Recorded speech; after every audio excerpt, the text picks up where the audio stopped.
दोस्तों, आज की कहानी हर महिला को सुननी चाहिए, हर पुरुष को सुननी चाहिए और हर घर में ये कहानी सुनी जानी चाहिए। ये कहानी इतनी अच्छी है और खासकर उन औरतों को ज़रूर सुननी चाहिए, जो कि पढ़ नहीं पाईं और जो बहुत सी मुसीबतों का सामना करके और घर की दहलीज नहीं कर पार कर पाईं और अपने मन की इच्छाओं को अपने अंदर ही दबा करके और अपना पूरा जीवन निकाल दिया। ये कहानी आप ज़रूर सुनिएगा। हो सकता है आज आपकी उम्र निकल गई हो ये सब सुन के कुछ करने की, लेकिन अगर आपको भविष्य में कभी आपके सामने इस तरह की कोई परिस्थिति आए, तो आप उस महिला का सपोर्ट ज़रूर करिएगा, जो इस काबिल हो।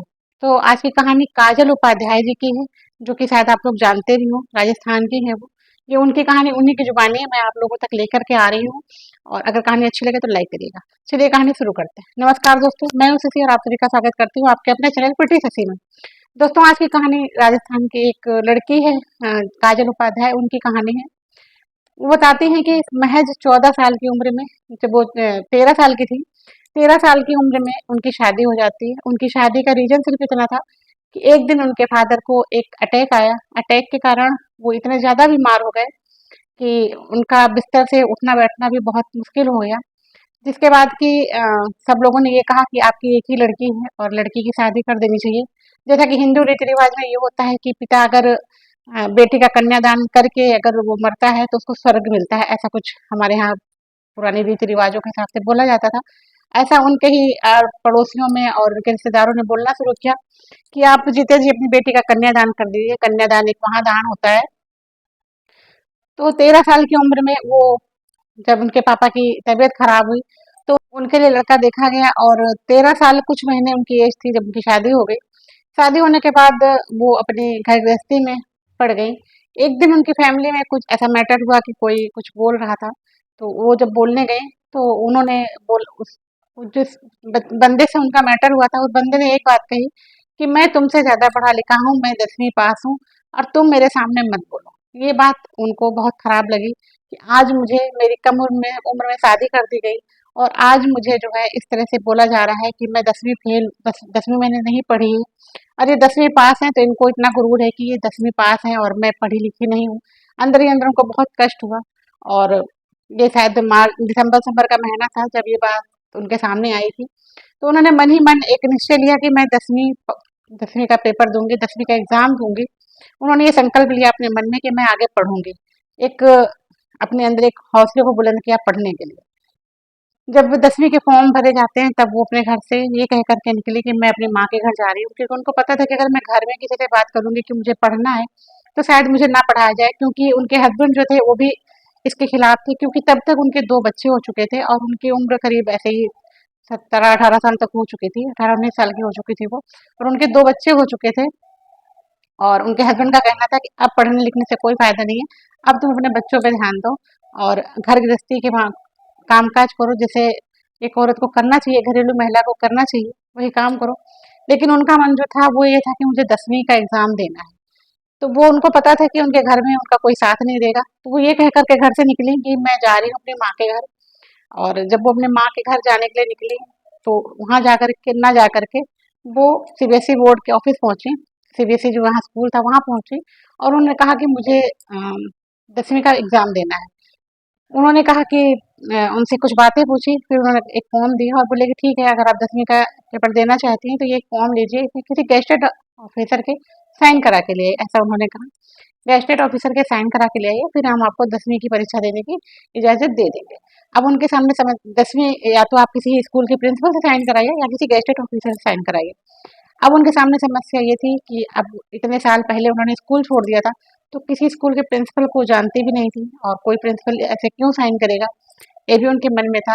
और कोई गेस्टेड ऑफिसर को जानते भी नहीं थे जो कि वो साइन करे और वो 10वीं का पेपर दे सकें। फिर बहुत परेशान थी, घर आई, घर में भी किसी से कुछ नहीं कह सकती थी, मन के अंदर ही अंदर ये सोचती रही कि क्या किया जाए।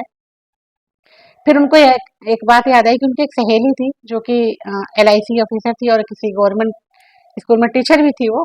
तो उनको याद आया कि शायद वो मेरी कुछ हेल्प कर सकती हैं। इसके बाद वो दूसरे तीसरे दिन फिर ये कह कर के घर से गई कि मैं अपनी माँ के घर जा रही हूँ और वो अपनी उसी फ्रेंड के पास गई। वहाँ पर जा कर के उन्होंने उसको अपनी सारी बात बताई कि मुझे ऐसा-ऐसा इस फॉर्म पे साइन चाहिए, जिससे कि मैं 10वीं की परीक्षा दे सकूँ। तो उन्होंने उस पे साइन किया। किसी प्रिंसिपल, स्कूल के प्रिंसिपल से उन्होंने बुलवा के और साइन करवाया उसके बाद उन्होंने जब वो फॉर्म सबमिट किया तब उनको 10वीं की परीक्षा, लेकिन हुआ ये उस बीच में हुआ ये कि जिस दिन वो फॉर्म लेकर गई साइन कराने के लिए, इधर उधर भटकती रही, उस दिन टाइम बहुत ज़्यादा हो गया। टाइम बहुत ज़्यादा हो गया और घर से हस्बैंड ने माँ के घर फ़ोन कर दिया ये पूछने के लिए कि काजल वहाँ आई है कि नहीं आई है। जब वहाँ फ़ोन गया तो उन लोगों ने कहा नहीं काजल तो यहाँ नहीं आई है। फिर उन्होंने ये भी कहा कि क्या इसके पहले भी काजल आई थी? तो उन्होंने कहा नहीं काजल तो काफ़ी दिनों से घर नहीं आई है। अब वो चूँकि माँ के घर कहने के लिए कह के निकली थी तो रात हो गई तो वो सोची सीधे माँ के घर ही चली जाऊँ। जब वो माँ के घर पहुँचती हैं तो वहाँ पर देखती हैं उनके हस्बैंड पहले से थे और उनका भाई जो उनसे बड़ा था, वो भाई पूछा कि तुम कहाँ गई थी? तुमने तो हमारे घर का नाम बदनाम कर दिया है और उनको बहुत मारा। वो बताती हैं कि उस समय उनके भाई ने उनको इतना मारा कि वो ठीक से चल भी नहीं पा रही थी और वो इस मार को शायद पूरे जीवन ही कभी भूल पाए और बड़े भाई ने उनको इतना मारा। तब भी उन्होंने सच नहीं बताया क्योंकि उनको ये था कि अगर मैं आज सच बता दूंगी तो ये जो फॉर्म मैं साइन करा करके ले जा रही हूँ, ये फॉर्म शायद फाड़ के फेंक दिया जाए और मुझे 10वीं का एग्ज़ाम देने के लिए शायद मैं ना दे पाऊँ। और उनकी जो इच्छा थी कि मुझे 10वीं पास करनी है, वो इच्छा शायद उनकी पूरी ना हो पाए, इसलिए वो उस समय चुप रहीं और उन्होंने यही सोचा कि जब मैं कुछ कर लूँगी, तब मैं इसका जवाब दूँगी।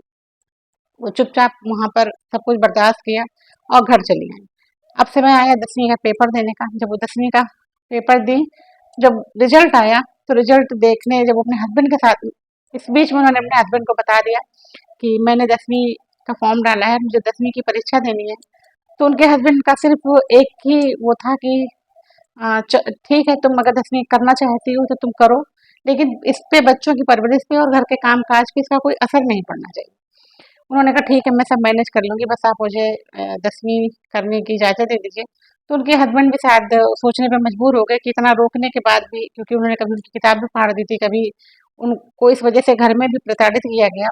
तो हस्बैंड को शायद कहीं न कहीं दया आ गई कि इतना करने के बाद भी अगर इसका मन है पेपर देने का, तो चलो इसको इजाज़त दे देते हैं। हस्बैंड ने बोला ठीक है तुम पेपर दे सकती हो, लेकिन अपने बच्चों की परवरिश और घर के काम-काज में कोई भी विघ्न नहीं आना चाहिए। उन्होंने एक्सेप्ट किया और उन्होंने 10वीं का पेपर दिया। वो बोलती हैं कि जिस समय 10वीं का रिजल्ट आया, मैं अपने हस्बैंड के साथ 10वीं का रिजल्ट देखने गई थी और इतने अच्छे नंबर से पास हुई कि मेरे हस्बैंड भी चौंक गए कि उनको भी उम्मीद नहीं थी कि शायद इतने अच्छे नंबर मैं लेकर के है 10th में आ सकती हूँ। फिर वो घर आए, घर आने के बाद जब उन्होंने अपने ससुर को दिखाया और वहाँ सबको पूरी फैमिली को बताया कि मैं 10वीं पास हो गई और मेरे ये नंबर आए, उनके ससुर भी बहुत खुश हुए और वो भी सबसे कहने लगी कि मेरी बहू 10वीं पास हुई और घर के काम करते हुए इतने अच्छे नंबरों से पास हुई है। तो उनका थोड़ा हौसला और बढ़ गया कि जब मैं 10वीं पास कर सकती हूँ, इतने अच्छे नंबरों से कर सकती हूँ, तो मैं 12th क्यों नहीं कर सकती, 12वीं क्यों नहीं कर सकती हूँ। फिर उन्होंने ये सोचा कि अभी तक तो मैंने आर्ट के सब्जेक्ट से पास किया है 10वीं, अब मैं कॉमर्स से करूँगी, थोड़ा टफ सब्जेक्ट लूँगी और इसके बाद शायद मैं अच्छा कर पाऊँ। तो उन्होंने कॉमर्स से सब्जेक्ट से एडमिशन लेने के लिए जब जाकर के कॉलेजों में बात करना शुरू की, सबसे पहले तो उनको कहीं एडमिशन नहीं मिल रहा था। दूसरी बात ये थी कि स्कूल का ये कहना था कि आप कॉमर्स सब्जेक्ट अगर चूज करती हैं 12th में 12वीं में, तो आपको रेगुलर स्कूल आना पड़ेगा क्योंकि आप घर बैठ कर के जैसे आपने 10वीं किया है, वैसे आप 12वीं नहीं कर सकती हैं।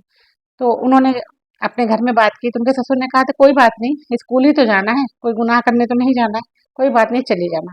उनको जब घर से ये हौसला मिला तो वे 12th में ने 11वीं में एडमिशन के लिए इधर-उधर भटकने लगी।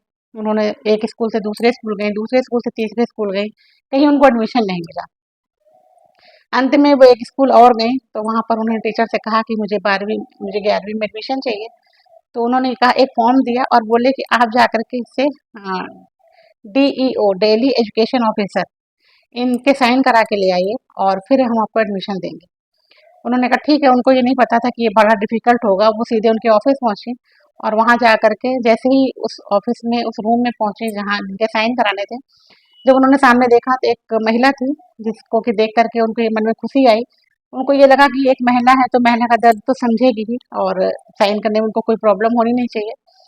लेकिन वो बताती हैं कि इसका विपरीत हुआ मेरे साथ। जैसे ही मैं उनके पास लेकर के गई और मैंने कहा मैम आप इसमें साइन कर दीजिए, मैं 11वीं और 12वीं करना चाहती हूँ। तो उन्होंने कहा कि नहीं मैं इसमें साइन नहीं कर सकती हूँ क्योंकि तुम लोग शादी के पहले तो पढ़ते नहीं हो और शादी के बाद तुम लोग पढ़ने आते हो और इससे हम लोग के स्कूल का नाम खराब होता है क्योंकि तुम लोग वहाँ बच्चों के साथ बैठ कर के अपने घर गृहस्थी की बातें करोगे, जिससे कि जो बच्चे पढ़ना चाहते हैं उनका भी पढ़ने में मन नहीं लगेगा, तो मैं इसमें साइन नहीं करूँगी। अब वो इतना नर्वस हो गई वहाँ पर नर्वस होने के बाद उनको समझ नहीं आ रहा था कि अब मैं क्या करूँ। फिर वो चुपचाप धीमे कदमों से उस ऑफिस से बाहर आती हैं और रो मतलब आँखों से आँसू गिर रहे थे उनके, क्योंकि वो पढ़ना चाहती थी और उनको कहते हैं कि बेटी को पढ़ाना चाहिए, लेकिन यहाँ एक बेटी पढ़ना चाहती है और उसको कोई पढ़ाने के लिए तैयार नहीं था। अब वो बहुत परेशान कि क्या किया जाए। फिर उन्होंने देखा कि ऑफिस के बाहर बहुत से बच्चे अपना फॉर्म लेके खड़े हैं उनके साइन के लिए। तो उनको ये आया कि इन्हीं बच्चों के साथ एक प्यून था जो सब बच्चों के फॉर्म कलेक्ट कर रहा था।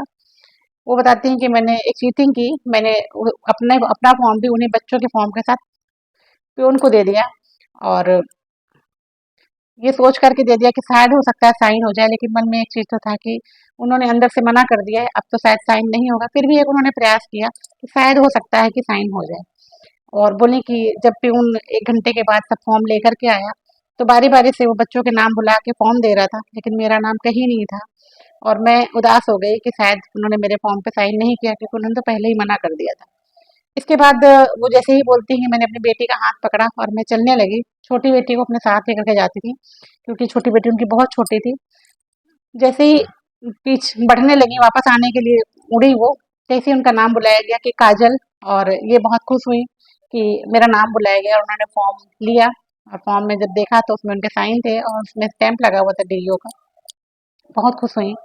बहुत खुश होने के बाद वो वहाँ स्कूल लेकर गई और स्कूल में उन्होंने वो फॉर्म सबमिट किया। तो जब वहाँ पे उन्होंने देखा कि अगर उनको कोई आपत्ति नहीं तो हमें भी कोई आपत्ति नहीं है, लेकिन आपको इस स्कूल के रूल्स हैं, रेगुलेशंस हैं, उनको फॉलो करने पड़ेंगे और जो भी इसमें शर्तें दी गई हैं सारी चीज़ें आपको फॉलो करेंगे तो ही हम आपको एडमिशन देंगे। उन्होंने कहा मुझे सारी शर्तें मंजूर हैं। इसके बाद वो बोलती हैं कि मैंने स्कूल जाने के लिए फर्स्ट दिन जब यूनिफॉर्म पहनी स्कूल की और जब मैं 2 चोटी करके स्कूल के लिए निकली तो सब लोग जैसे मेरे ऊपर हँस रहे थे। क्योंकि 1-2 बच्चों की माँ और एक यूनिफ़ॉर्म पहन के और जब बैग टाँग करके स्कूल बैग टाँग करके 2 चोटी करके जब निकलती है और एक बहू जिस मोहल्ले की बहू हो वो, वहाँ के लोग देख कर के कैसा रिएक्ट करते हैं। एक औरत से बेहतर ये कोई नहीं समझ सकता जिसके साथ ये बीती हो। मैंने भी ऐसा ही कुछ अपनी लाइफ़ में झेला हुआ है, कभी मैं अपनी कहानी में बताऊँगी। तो बहुत ही बुरा रिएक्ट हुआ, बहुत अंदर तक चुभती है बातें, सबकी नज़रें चुभती है, ये लगता है कि सब हमको ही देख रहे हैं, ऐसी फ़ील आती है। उन्होंने कहा यही मेरे साथ भी हुआ और मुझे भी ऐसा लगा। फिर मैंने कोई बात नहीं, मुझे जो करना है वो तो मैं करूँगी। वो स्कूल गईं और जब उनका 12th का रिज़ल्ट आया तो बिल्कुल हैरान करने वाला था। 12th में उन्होंने अपने पूरे स्कूल में सेकंड पोज़ीशन हासिल की थी, बहुत अच्छे नंबरों से वो पास हुई थी। उसके बाद वो बताती हैं कि मैंने ग्रेजुएशन किया, जो मेरा सपना था कॉलेज जाने का, मैं कॉलेज गई, मैंने ग्रेजुएशन किया। उसके बाद उन्होंने बीएड किया और उसके बाद सीटेट की तैयारी की, जो सेंट्रल टीचर एलिजिबिलिटी टेस्ट होता है उसकी तैयारी की। राजस्थान टीचर एलिजिबिलिटी टेस्ट की तैयारी की और सब चीज़ों को पास किया। कहती है आज मुझे गर्व है कि मैं अनपढ़ नहीं हूँ। आज जो अपने आप को 10वीं पास कहते थे, वो लोग भी आकर के मुझसे सलाह लेते हैं। तो ये हर कहानी हर उस औरत के लिए है। ये कोई काल्पनिक कहानी नहीं है फ्रेंड्स, ये सच्ची कहानी है एक औरत की जिसने अपना दर्द बताया है। और ये कहानी अगर आपको अच्छी लगे तो लाइक करिएगा और हर उस औरत को शेयर करिएगा जो कुछ करना चाहती है, क्योंकि कुछ लाइनें हैं जो मैं ज़रूर कहना चाहूँगी कि मंजिलें तो मिल ही जाएँगी, देर से ही सही। मंजिलें मंजिलें तो मिल ही जाएँगी, देर से ही सही। महरूम तो वो रहे जो घर से निकले ही नहीं। अगर आप घर से निकलोगे ही नहीं तो मंजिल तक पहुँचोगे कैसे? इन्हीं शब्दों के साथ इस कहानी को शेयर करिएगा, हर उस औरत तक पहुँचाइएगा जो कि कुछ करना चाहती है। मिलते हैं किसी नई कहानी के साथ, तब तक के लिए नमस्कार।